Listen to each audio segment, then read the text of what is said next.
Good evening and welcome to the Top 25 Rundown presented by the Sportscast. Today is August 2nd, 2023. If you haven't yet, please subscribe on all your channels: YouTube, Twitter, Twitch.tv, and Apple Podcasts. If you're on Apple Podcasts, please leave a rating and review. It'll help us out tremendously. We are also on DAB Digital Radio. You can listen to us on your smart speaker, play Sportscast. Visit us on the sportscast.net. Also follow us on Twitter at the Sportscast1 and check it out, the Sportscast in the iOS App Store.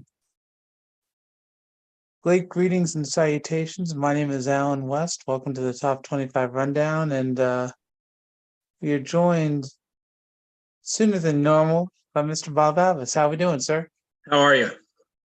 Well, other than my computer finally working, I guess it decided it wanted to take a longer vacation than I took. So, you know what? I'm thankful to be on. We got some good stuff to talk about tonight, and one thing I want to get to, I forgot to get to last week. I will start off the show with it.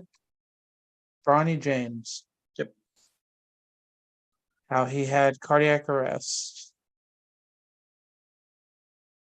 I mean, it's a situation we don't like, but we're seeing it happen more than before. And it's a shame because this is supposed to be his big year, his one and done year. The question is when he's going to be able to get on the field or on the court and see what happens. Well, I'm glad his health is okay. First off and foremost. I mean, that's exactly. That's the big thing. At this point, honestly, I mean, a scary situation could have been a lot worse. So honestly, for me, I just hope his health is okay. I could agree with that. And I mean, that's true. I mean, an 18-year-old Colombian soccer player, she went down this last week as well while she was practicing. So, I mean, it's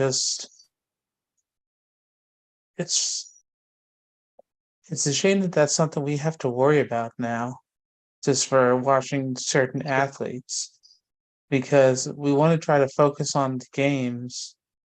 Sure, there are going to be certain storylines, but like you said, the health is the most important. And so when we're watching people that are struggling with their health, just even before that, it's kind of scary to me.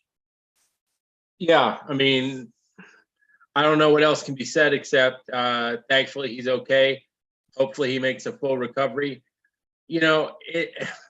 And the thing about it is, and I'm not saying cardiac arrest is not a big deal, but the way medicine is right now and the way, everything is right now, I think it bears a better recovery than it did, in the 50s and 60s. So I hope Ronnie will be okay. Obviously, there could be some changes he needs to do on his end, but, definitely want him to be okay physically before you worry about anything on the court.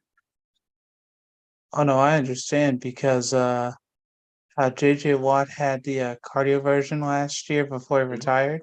Yep. I had that happen to me. And it's not a whole lot of fun. No. So I was glad to get around that, but still it's frustrating. Yep. Now let's get on to more entertaining situation right now. How about that? I'm all for it, please. All right. So we got Northwestern, which yes, I'm still worried about them. That was we're still seeing stuff come out of the woodwork. Actually today, did you see what happened with Iowa and Iowa State? I did not.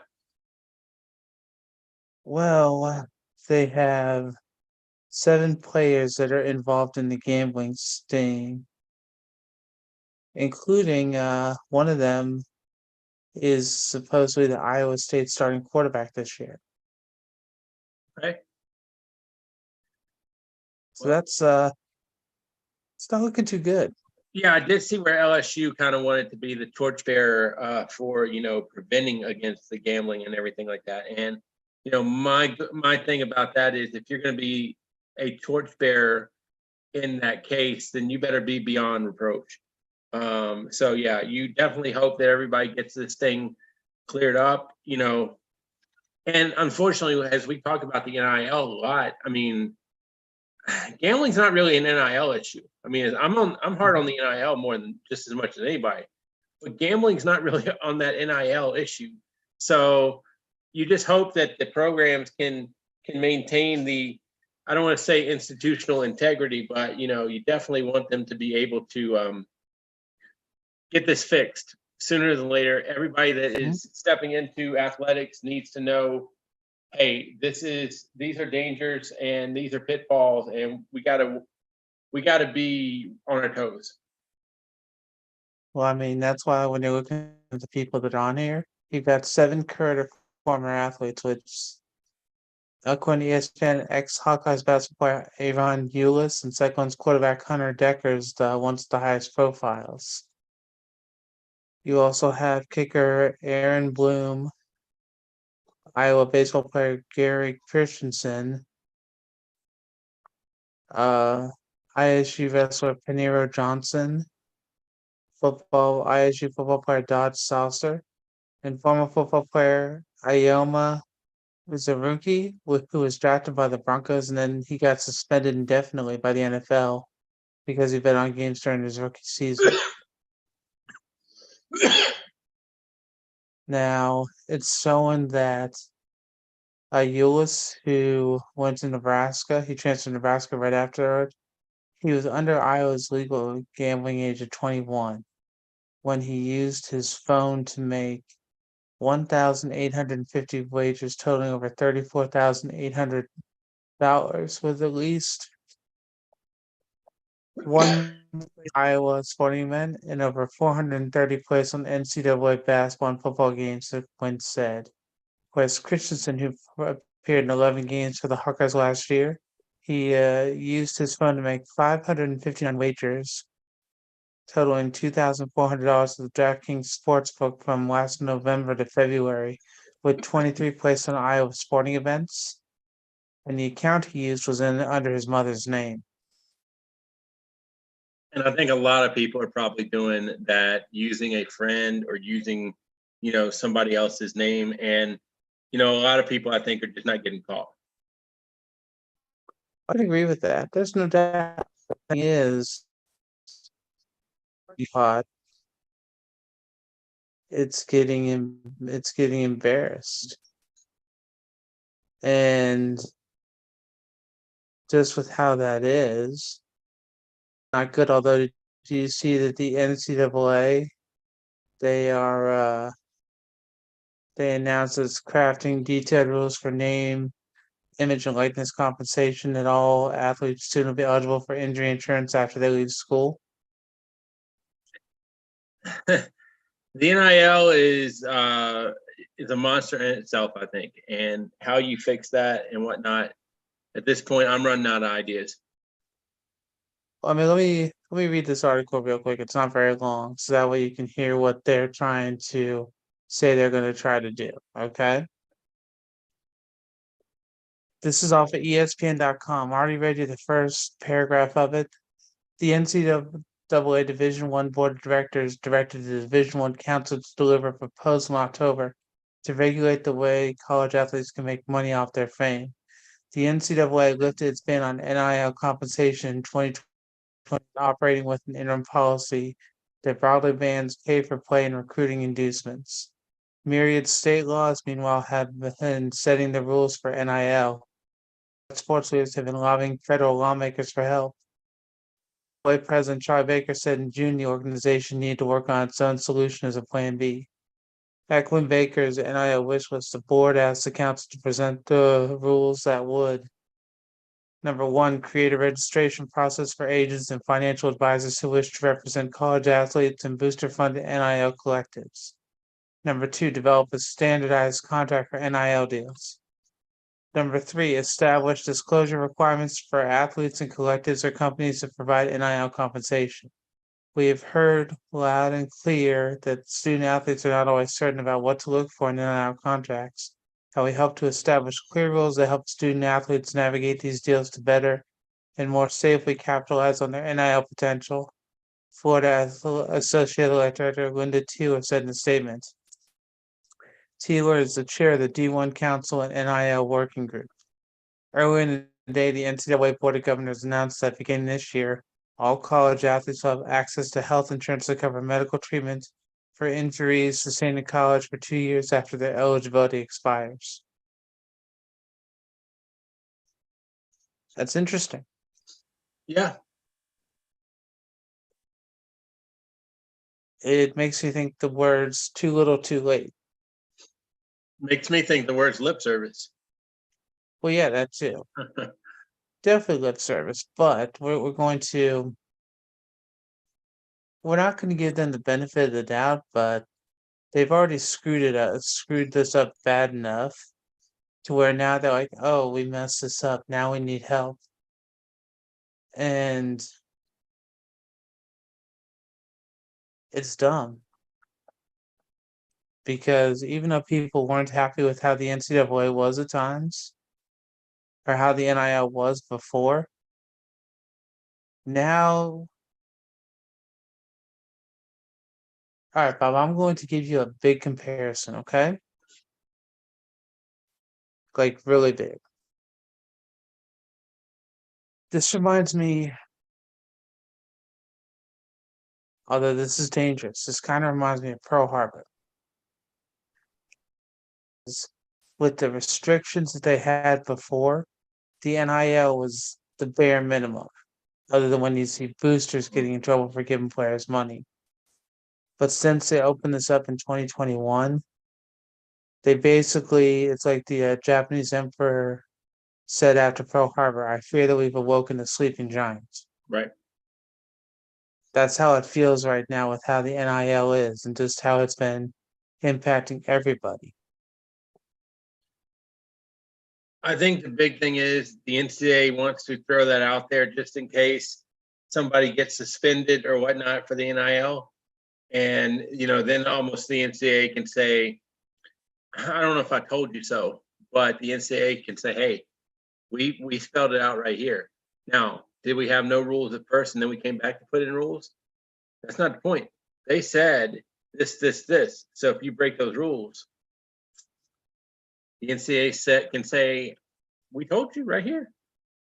Yeah. Well, that and I see today Nebraska defensive back Miles Farmer entered the transfer portal amid suspension. He decided to enter the portal today after Coach Merrill suspended him for the start of preseason practice. He was the second leading tackler and expected to be the anchor of the secretary of the secondary. He didn't disclose the reason for the suspension other than it had to do with the failure to adhere to team standards.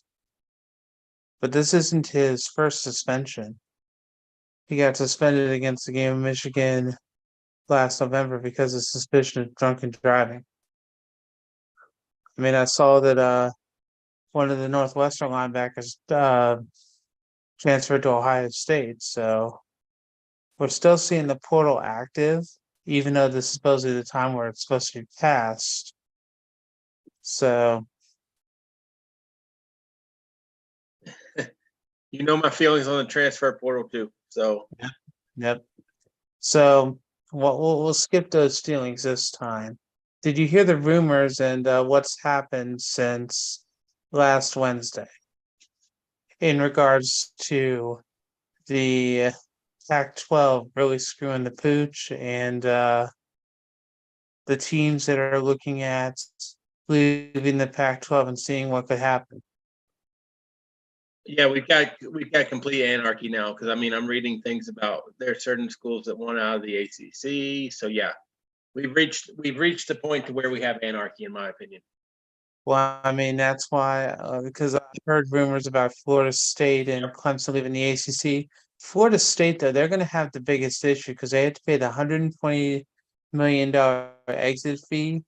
Plus, they would have to get a court order because with how the ACC is, their next contract extension for them is in 2036. And so until then, they would be paying. Let me see how they put it.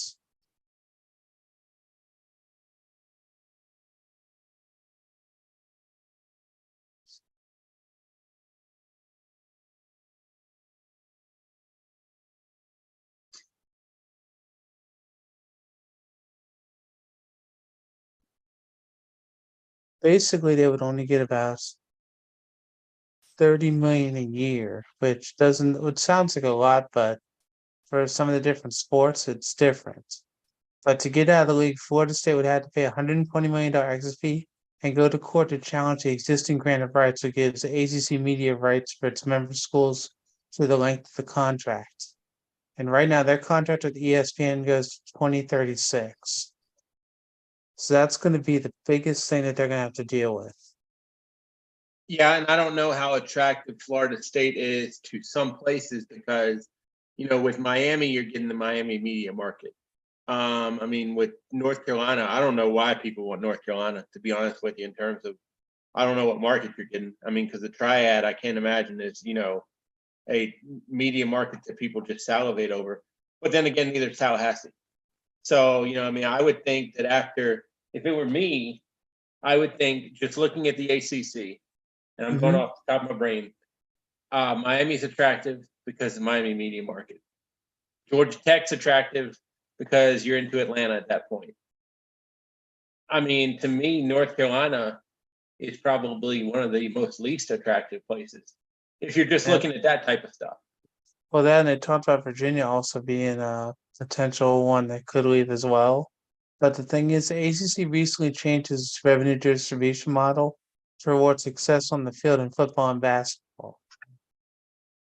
And so what Florida State's trying to do is change the model to reward programs that have general higher television revenue marketability, where Florida State, they think they have an advantage for that, which in some ways I can't argue with them just because, I mean, their brand at times has been pretty big.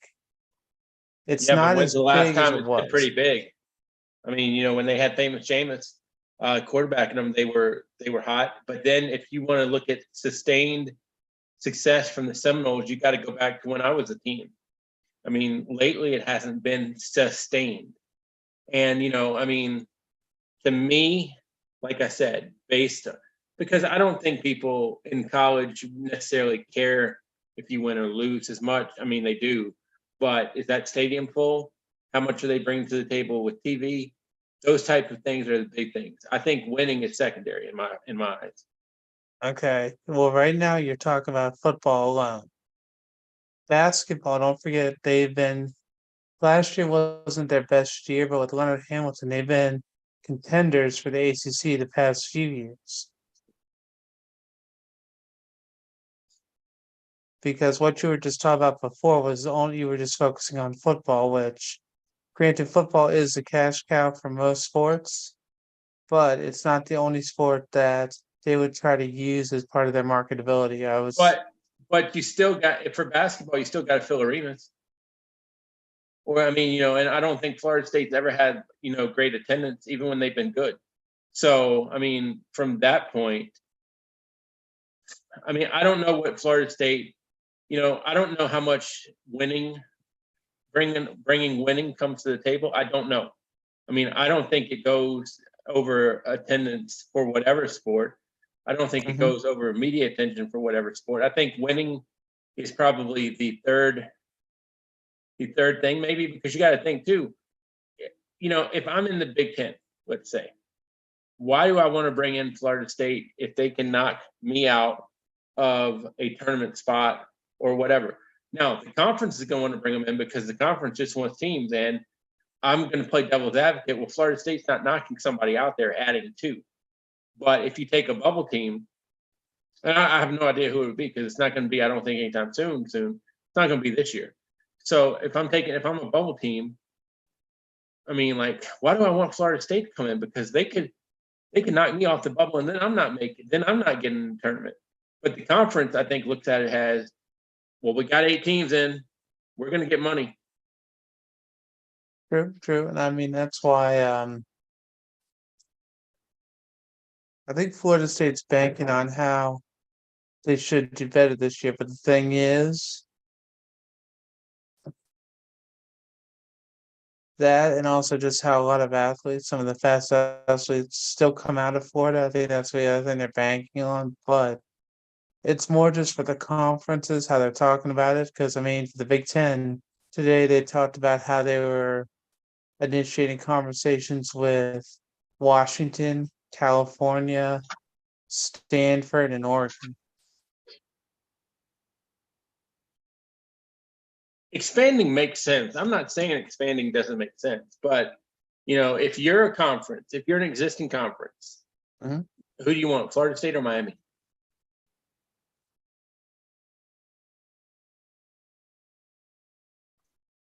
Uh,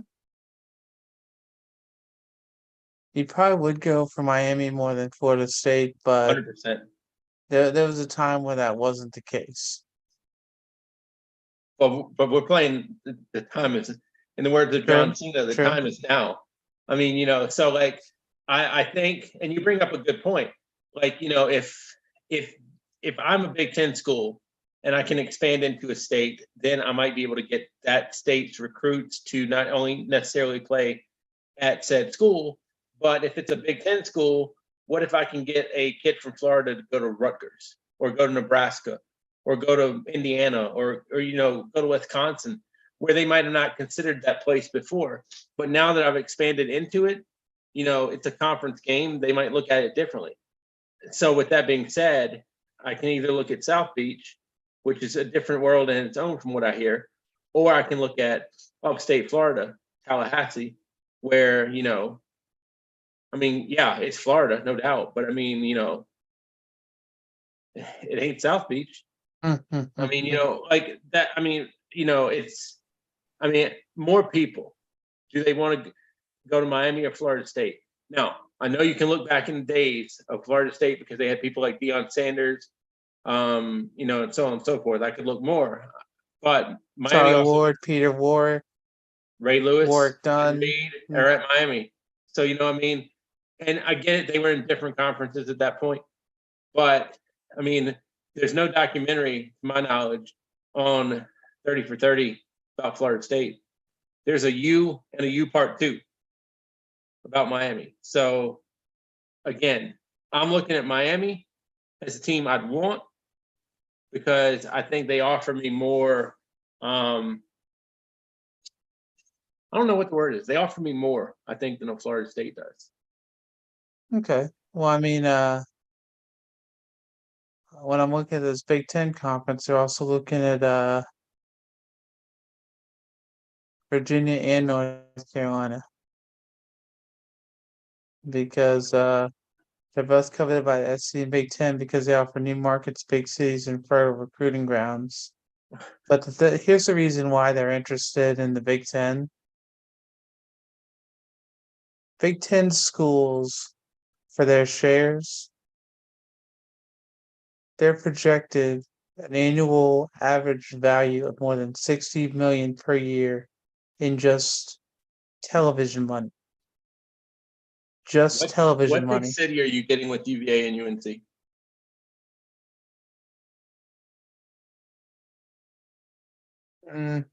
Well, in Virginia, you get UV had the pipeline to 757 area where some of the best athletes in Virginia.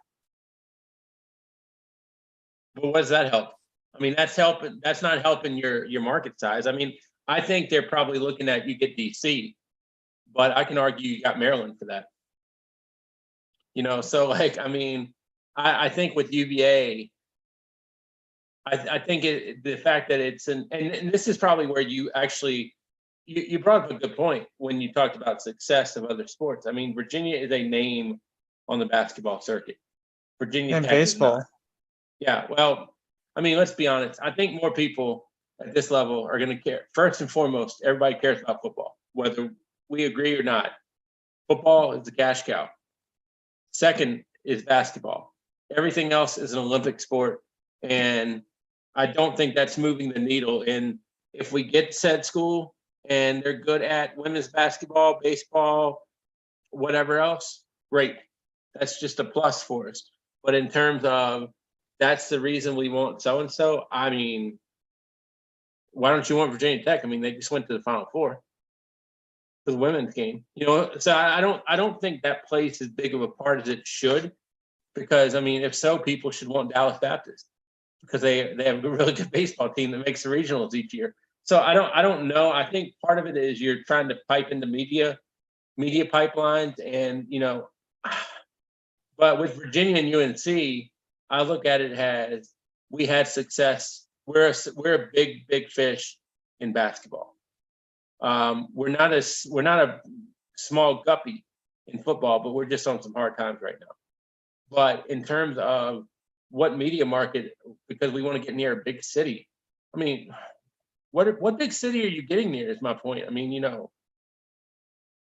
so that's my point on it. I mean, we'll see what happens. It's going to be interesting just to watch how this unfolds. Although it's kind of funny, they had their chance to have San Diego State to keep everybody in, and Right. well, they screwed that up, so that didn't work out very well. And I said about Georgia Tech earlier, a lot of people will say Atlanta is one of the worst sports towns that there is. I don't know that to be, 100% true, but I mean, if that's the case, maybe that's why people don't want Georgia Tech. I still am going to roll the dice on the Ramblin' Wreck just because it's in a big market, and unfortunately, markets and market sizes to me are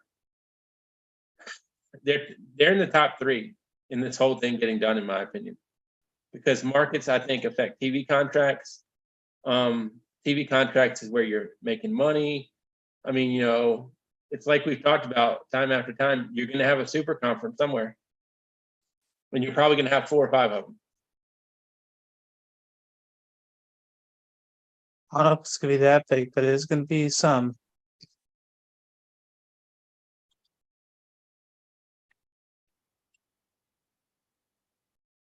I mean, it's going to be challenging and special no matter what.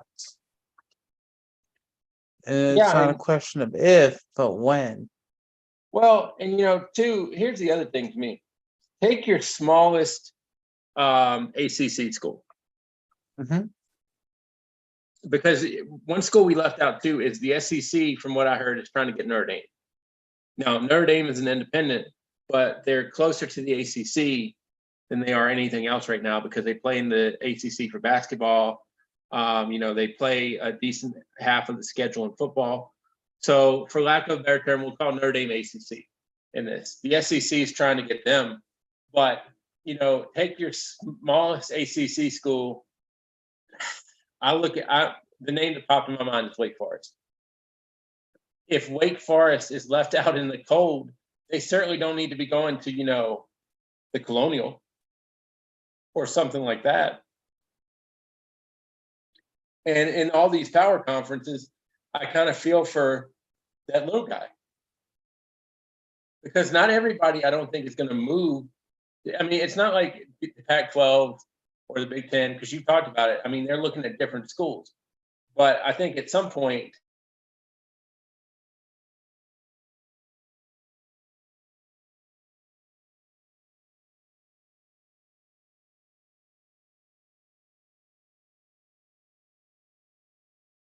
Alrighty, well, Bob will be jumping back on with us again, and like he said, at some point, it's just going to basically, when push comes to shove, and see how that goes. I want to say he's going to come back on to be able to elaborate more on that matter. I was taking a look at the upcoming schedules for this year, and it looks like the biggest week for conference chaos is going to be week 8 of the season, because you have Tennessee at Alabama, Ole Miss at Auburn, Michigan at Michigan State, Penn State at Ohio State, Wisconsin at Illinois, Utah at USC, Clemson at Miami, Texas Tech at BYU, TCU at Kansas State, Texas at Houston. So we're going to see how that goes. Also, I was looking at what the schedules that are tough. Florida has got the toughest schedule overall for the Power Five.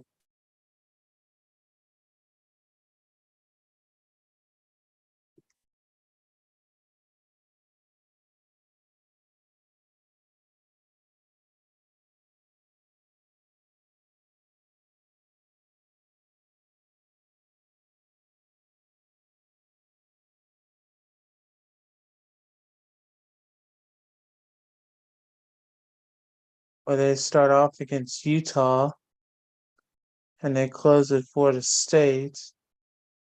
They also play Kentucky, South Carolina, LSU, Tennessee.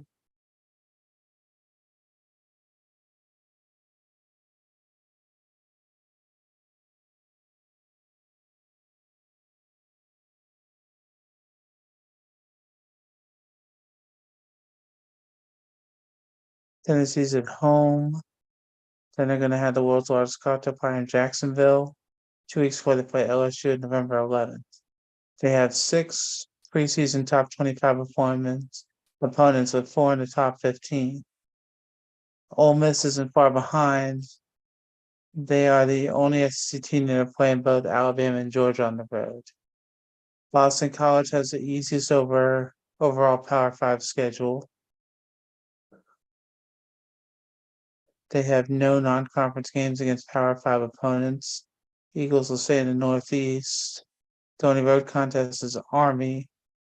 4 of the first 5 games are at home, and their toughest ACC matchup is against Florida State. Clemson is against Florida State. They're not even playing Clemson or North Carolina this year. The honorable mention in this category is just 2-time defending national champion Georgia. The only game they play away from home against a preseason top 25 team is Tennessee in the next to last week of the season on November 18th.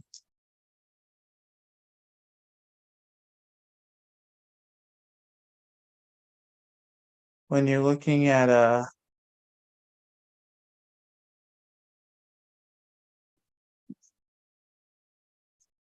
toughest Power 5 non-conference schedule, it's between Pittsburgh and Louisville. They're giving it to Pittsburgh because they're having to play back-to-back games against Cincinnati and West Virginia.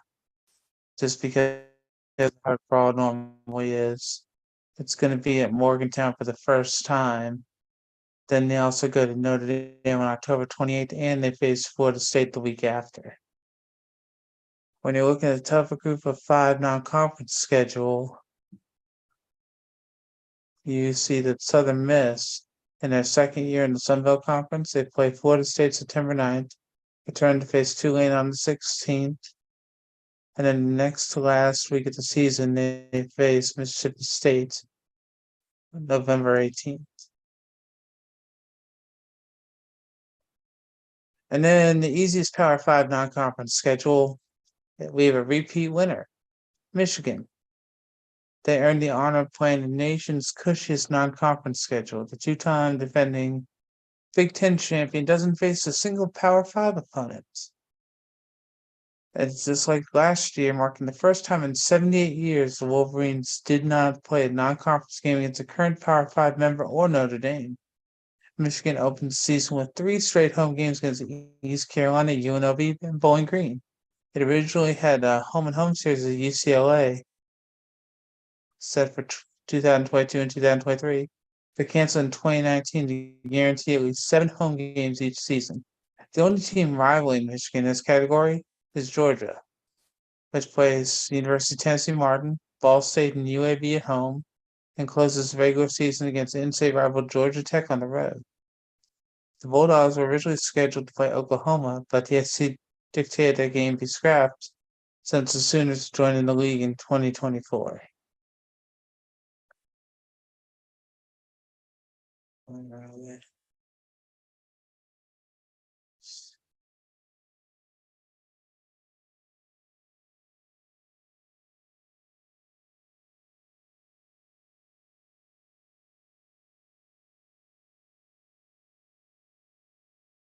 So USC, they're going to have the toughest close to the season. For the Trojans' last 6 games against preseason top 25 teams, which is Notre Dame,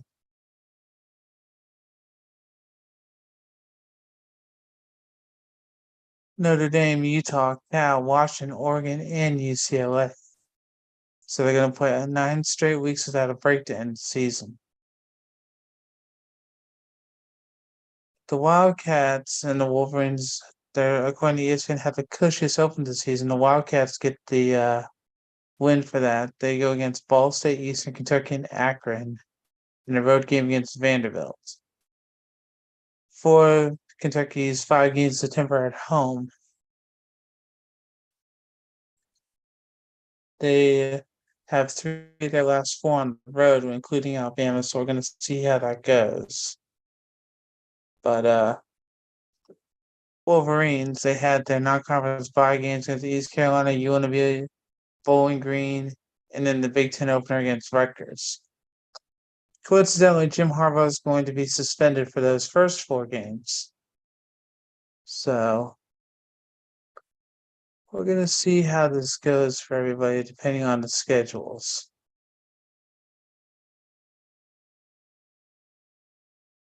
It is going to be a great year for college sports no matter what.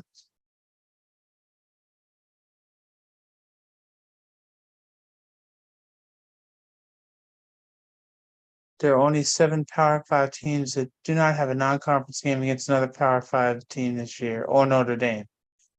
Boston College, Houston, Michigan, Oklahoma, Oregon State, UCF, and UCLA.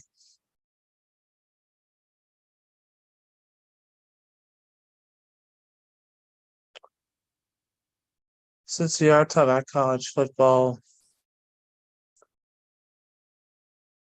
we do have some sad news to say that Oklahoma football coach Brent Venables, his wife Julie's fighting breast cancer, and she just had surgery. So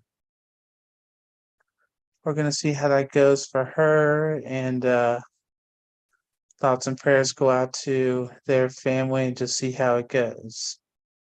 One thing I did want to talk to Bob about was an article I saw on ESPN that talks about Position U, which school is known for what position. And so for the quarterbacks, you have Oklahoma at the top right now, because talks about Dylan Gabriel, then Heisman Trophy winners Jason White, Sam Bradford, Baker Mayfield, Kyler Murray, with the run-up Jalen Hurts. You also think about Caleb Williams, who went to USC, but then you have Oklahoma's leading quarterback U, just depending on how Williams does. Because for the top 10 for quarterback U, you have USC at number 2, Oregon at number 3, Alabama at number 4, Ohio State at number 5, Texas at number 6, Louisville at number 7, Florida at number 8, Florida State at number 9, and LSU at number 10. So we're going to see what happens with that. Then we're going on to running back U, and that is the Alabama Crimson Tide is number 1.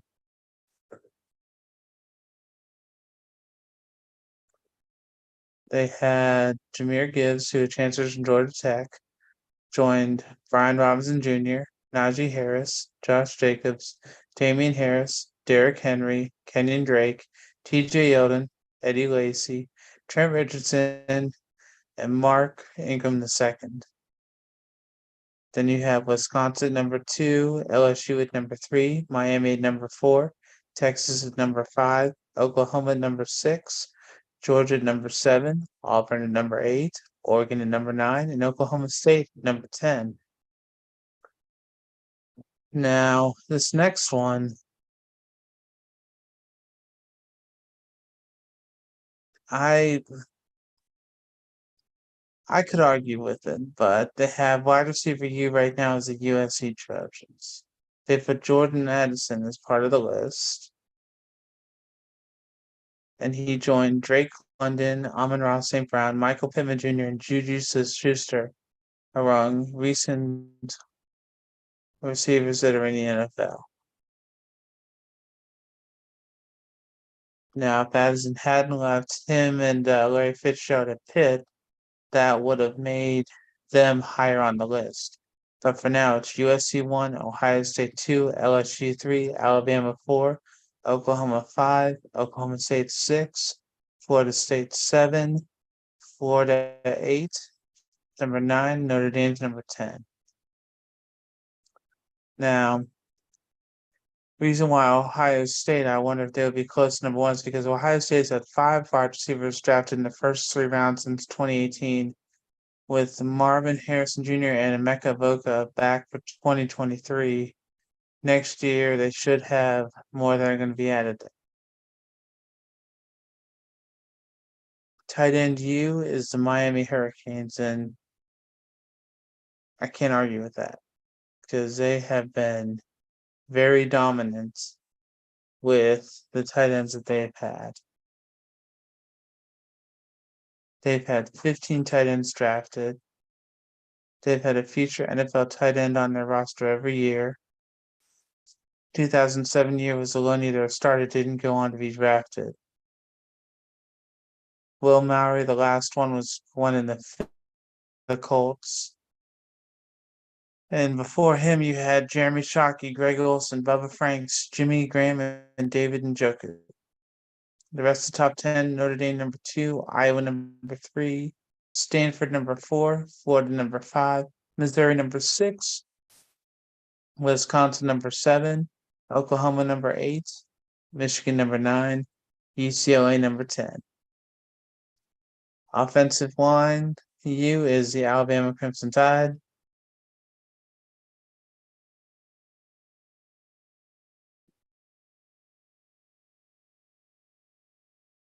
They have had an offensive lineman first or second round every year since 2019, and they've seen 12 linemen drafted in rounds 1 or 2 during Nick Saban's entire tenure.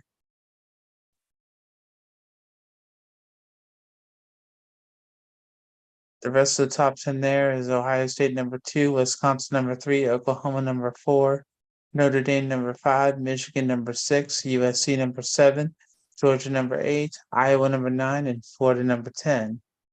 Next up is the defensive line.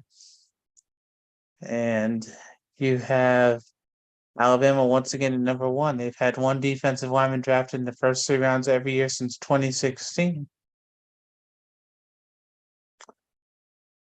They've had 13 All-SEC selections on the D-line and 5 All-Americans. And their alums have had more NFL success than any other program. The rest of the top 10, you have Florida State at number 2, Ohio State number 3, Clemson number 4, Penn State number 5, Texas number 6, LSU number 7, USC number 8, Georgia number 9, Michigan at number 10.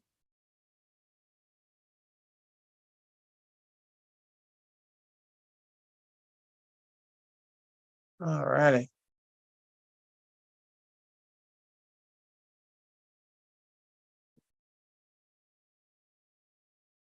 Should have Mr. Alvis coming back in a second.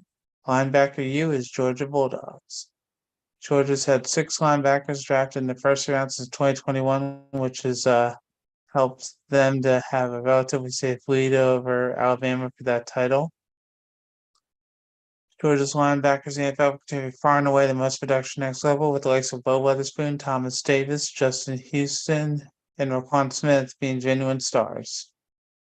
The rest of the top 10, Alabama's number 2, Ohio State's number 3, Penn State's number 4, USC's number 5, Oklahoma's number 6, Michigan's number 7, Clemson's number 8, Miami's number 9, and number 10 is Florida.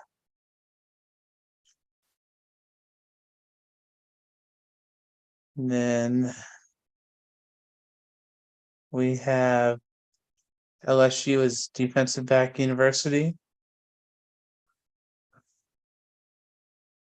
It's been close between Ohio State and LSU for years with Alabama and Florida in the mix. But they had LSU takes a spot with his debut. He's 1 of 8 LSU defensive backs drafted since the team 2019 championship. We're going to see what happens. The rest of the top 10, Alabama number 2, Ohio State number 3, Florida number 4, Miami number 5, Florida State number 6, Georgia number 7, Texas number 8, USC number 9, and Virginia Tech's number 10.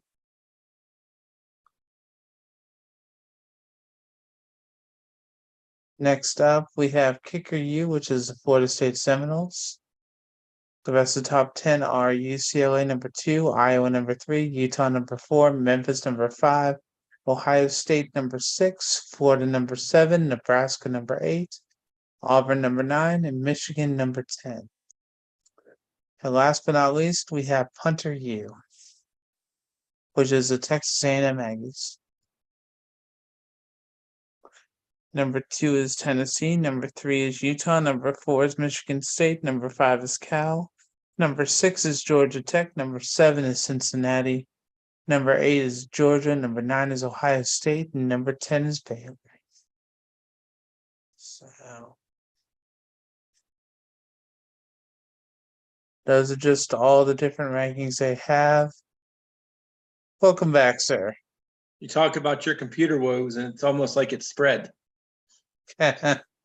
So I don't know if you're listening to what I was just talking about. I was talking about how the different positions and which schools right now are taking the moniker for which position you like. Right now they have USC as wide receiver U, even though Ohio State, that's a little. We're gonna see how that goes. It's gonna be a little tough. The reason why USC got it over Ohio State is because Jordan Addison transferred over there, so they took him away from Pitt. And Pitt was still number 9 just because of how Larry Fitzgerald had been when he was there. So, but no, I went through the entire, starting at the quarterback to the running back to the tight end to the offensive line, the defensive line, the linebackers, the cornerbacks, the kickers, and the punters. It'll be here before we know it for real.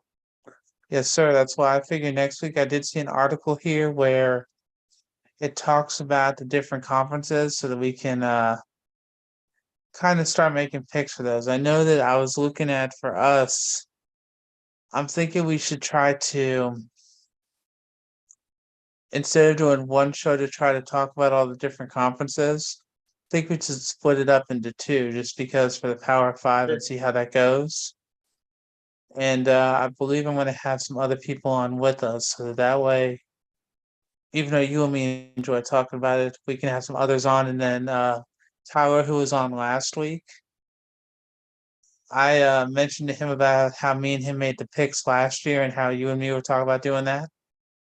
He said he'd like to join us. Sure. And he'll be the person who will tally up the scores and we'll see how it goes. Just because apparently my math isn't as good as his, and that was a little got a little rough last year, even though I pulled out the win. It was interesting. I'll put it like that. Gotcha. It was still worth it, but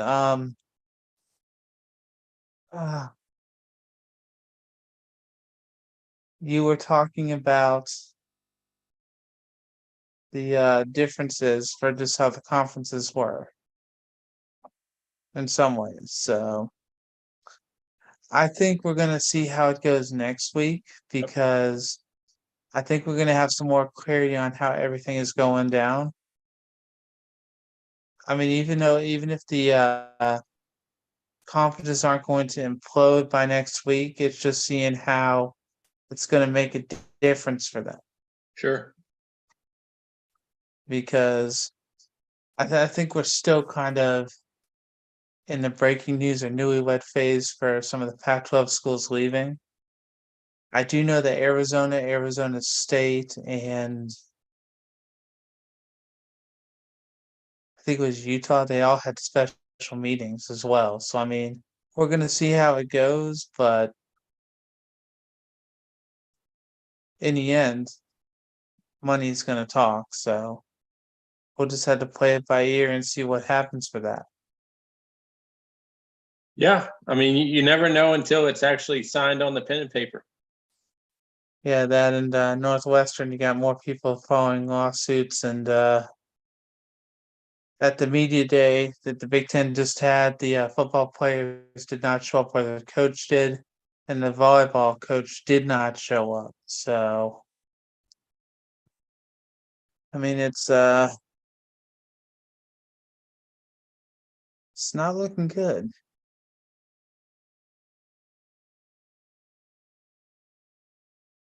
Because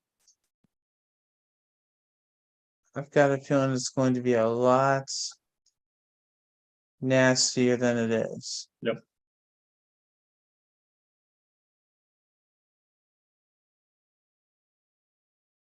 Because apparently, I just opened up the article about the volleyball coach who skipped.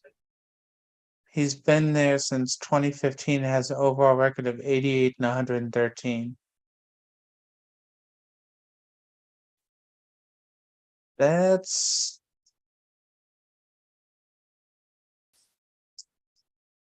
doesn't sound very good to me. No.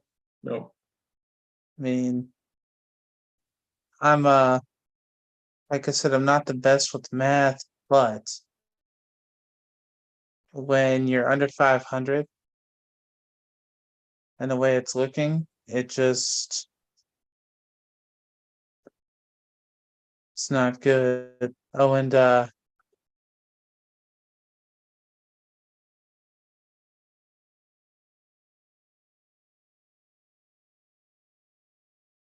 I did see how they talked about for PJ Fleck, how Yep. last year they talked about for the Fleck Bank.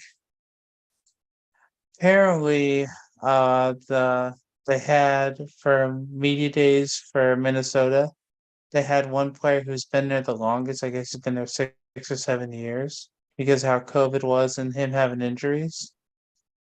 And he was like, "Look, the reason they're saying this is because they didn't like how he does things, couldn't handle it, and obviously they had to leave school for some reason. Yep. So they decided they would try to throw him under the bus like this. Whether it's true or not, I can believe that. So I'm curious to see how that goes. But Northwestern, I see that they had another lawsuit that came out from a player that played there from 2005 to 2008. So I mean, I don't want to say curious, but it just if you're getting a player from that far back who's willing to sue, Yep. something's not right. Yep. You're right. And it's gonna, like you said, it's probably gonna get worse before it gets better.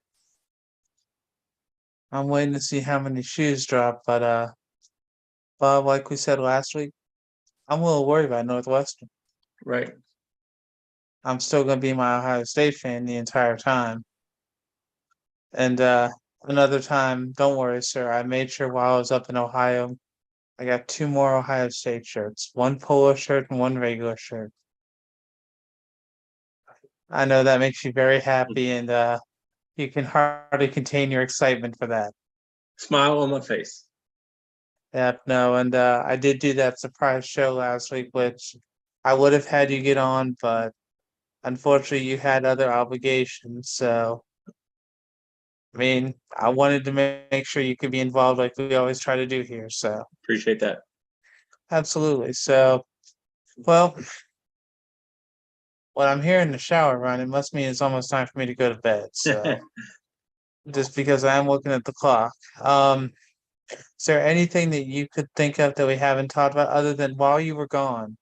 I did see that Brent Venables' wife was diagnosed with breast cancer, so thoughts and prayers go out to Yep. both of them. Just because sports is important, but like we saw for Bronny and now for her, your health is more important. Yep. Just because sports is something we love, we appreciate, but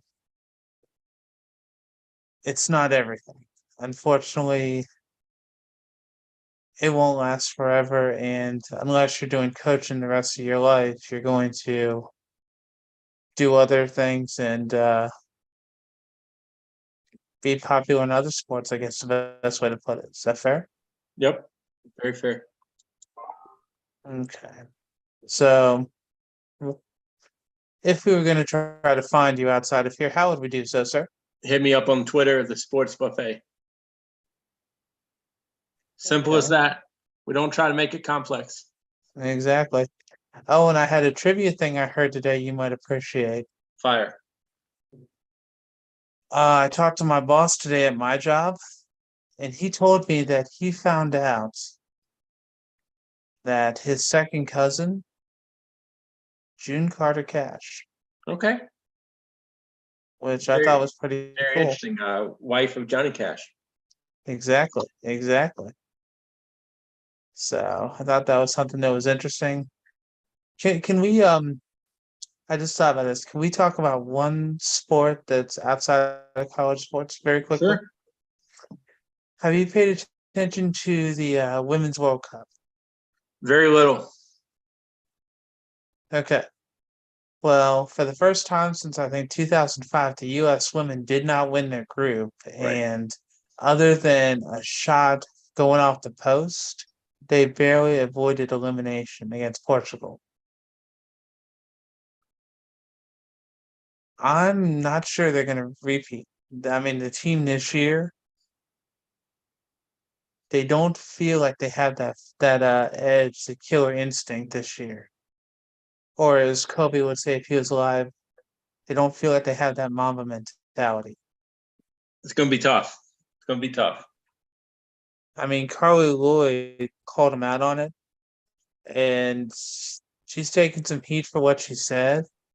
But just watching how they played, they don't seem like the same team that literally at times would, in the past few years, you would see when they would play, you'd wonder if they were going to knock every other opponent off because they were so physical and just like, we're going to score. You're going to try to stop us. It's not going to work. We're going to score. Right. And then we're going to stop you from scoring. I mean, I'm glad they made it to the round of 16. I'm just wondering how far they can go. I would love to see them repeat because on ESPN, I did a lineup on there to see if I would be able to be successful to win the Women's World Cup. I'm proud to tell you I did find the right set of women on the team who could do that. So I'm just hoping that they're able to do better and they're able to keep going just because Brazil in Marta's last World Cup, they did not make it out of the group stage, Right. which that was surprising to me. So that's my little spiel about a different sport other than college sports, just because it's something that I've been watching a little bit, and it's just like we got to see what happens. Just because the U.S. seemed like heavy favorites, and right now they don't seem like the team that's number one in the world, which it's kind of scary. And like Bob said, if you found him on Twitter at the Sports Buffet, you would be able to find me on Twitter at Alan F. West, or you could find me at alan.west.46. You're not going to see me post very much, honestly, but I try to make sure that when I do post, I make it count or I send messages that are humorous from time to time, depending on the situation. All right, so Bob, is there anything you can think of that you want to maybe keep track of for next week? Not really. I mean, it's going to be an interesting week, busy week. Always got to follow your paper, follow the internet, follow the Sportscast on Twitter and all the other avenues to see what's really going on. That's true. That's true, sir. Yeah, follow the Sportscast one, and then also tomorrow night we had the Jersey Boys coming on, so I know that Vic and Byron are going to do a great job. So, well, I think that about covers everything for the day. Thank you, sir. And I'm Alan. This is Bob. This has been the Top 25 Rundown. Have a great weekend, buddy.